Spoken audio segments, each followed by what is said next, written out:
He was detained. Take a listen. Free, free Palestine! Free, free Palestine! Right now, authorities are working to determine a motive. Good morning, everybody. I'm Annie Hugh. I'm Allison Seymour. And I'm Wisdom Martin. We've got team coverage all morning long as we work to piece together what happened here. Our Randy Ayala is live at the scene outside of the Capitol Jewish Museum, where the investigations are underway at this hour. And Jacqueline Quinn is outside of the Israeli embassy with breaking new details on the two victims. Let's begin with Randy Ayala. Randy, good morning. This deadly shooting happened as the couple was leaving an event last night at the museum. That's right, Annie. Good morning to you. Yeah, and the investigation continues. As you all mentioned, police still have this area here blocked off. The museum just behind me, that kind of reddish brown brick colored building here. MPD has identified the suspect in the shooting. He is in custody. 30-year-old Elias Rodriguez from Chicago. You played that video as he was being detained, shouting "Free Palestine."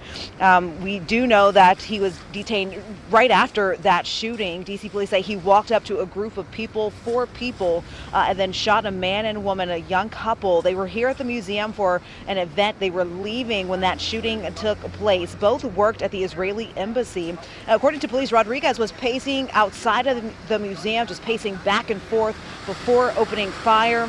After the shooting, he then ran inside. As he was being detained, again, he shouted "Free Palestine," as you mentioned. I want you to take listen to MPD's chief of police here, Pamela Smith, talking about safety and security when it comes to events hosted inside the city. She said there was no type of indication that any threat would happen at this event. We have not received any intelligence with respect to any type of terrorist act or hate crime in our city. As you know, we work very well with all of our partners in the intelligence community. And had we received any information, as we would do any time, we would ensure that we had heightened security around our city at most of our synagogues.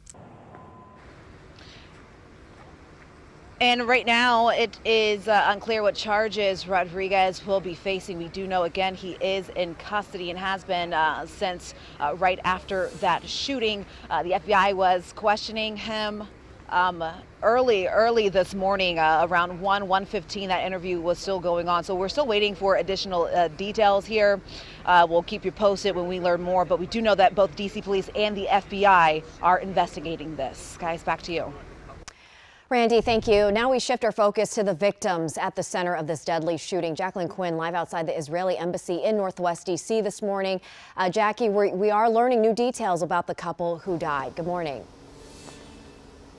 Yeah, so the two victims, they were a couple and they were planning a future together. They were supposed to be engaged. Instead, now the Washington and Israeli community are mourning their loss. But they did work here at the Israeli embassy. Where this happened, though, that was there at the Capitol Jewish Museum. So according to Israeli officials, they tell us that they were a young couple who worked, again, here at the embassy.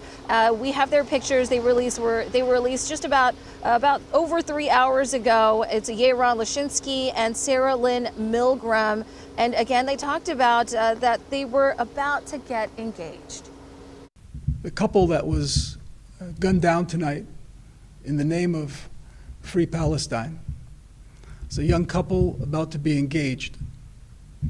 The young man purchased a ring this week with the intention of proposing to his girlfriend next week in Jerusalem. They were a beautiful couple who came to enjoy an evening in Washington's Cultural Center. Now, the Israeli embassy put out a statement saying the entire staff is heartbroken and saying in part, quote, "No words can express the depth of our grief and horror at this devastating loss."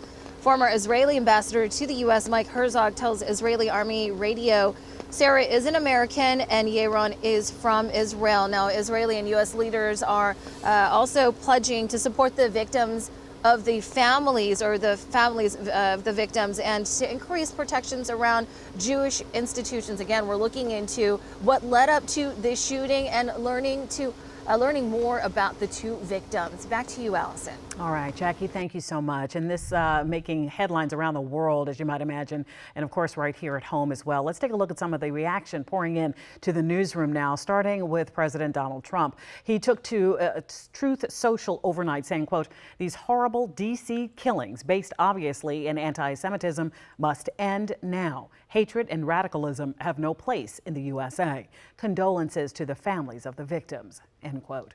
Prime Minister Benjamin Netanyahu's office also released a statement saying, quote, he is outraged by the horrific anti-Semitic murder of 2 Israeli embassy employees in Washington, D.C. And the United Nations is also taking notice. Israel's ambassador to the UN, Dannon, condemned the shooting on social media, expressing outrage and calling for justice. We heard from him overnight. The more important issue is also to address the incitement. When people are spreading lies, blaming us on genocide, calling for intifada, for like armed revolt against Israel, that is the consequences we saw tonight. We will have more global reaction coming in at 7:30. We're also tracking this developing story closely as the investigation continues. For updates anytime, just download the WUSA 9 app for your phone and then watch us anytime on the free WUSA 9 Plus streaming app. Annie?